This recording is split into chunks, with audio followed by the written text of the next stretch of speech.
Ivana Alawi nagtinda ng sampagita. Mga bumili nakatanggap ng limpak-limpak na pera. Muling hinahangaan ngayon ng maraming netizens ang ginawa ni Ivana Alawi sa kanyang latest vlog na may pamagat na street prank sa simbahan.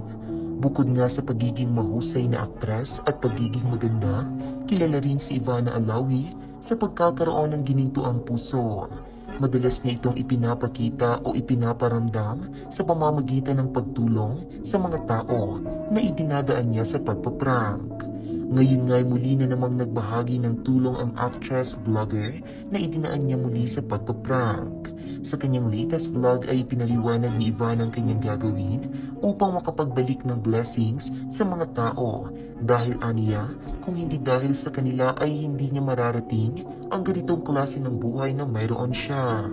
Nagpanggap nga ang actress-vlogger bilang sampagita vendor at sino mang bibili sa kanya ng sampagita na nagkakahalagang 10 piso ang isa o kahit magkano man ang ibigay sa kanya ay imumultiply niya sa 1,000. Kaya naman makakatanggap ng 10,000 pesos ang bibili sa kanya ng isang sampagita.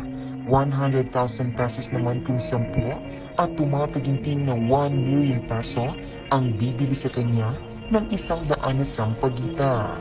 Naisipan niyang gawin ito ni Ivana sa Antipolo Church dahil napakalapit umano sa kanyang puso ng simbahang ito.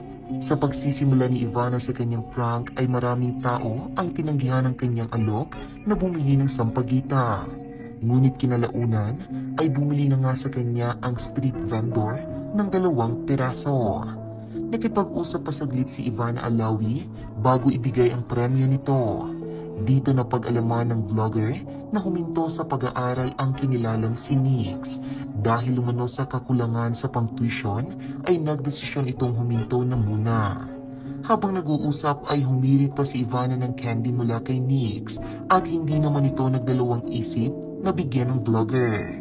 Hindi nagtagal ay tuluyan na ngang ibinigay ni Ivana ang 20,000 pesos na katumbas ng 20 pesos na ibinigay ni Nix sa kanya.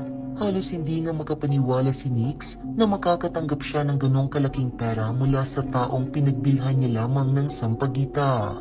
Makikita na naging emosyonal pa ito at nag-request ng yakap mula kay Ivana. Labis rin ang pasasalamat niya sa vlogger at sinabing nagkataon na kailangan niya ng pera.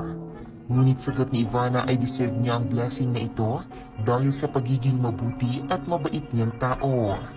Bukod kay Nix ay marami pang tao mula Antipolo ang biniyayaan ng pera mula kay Ivana.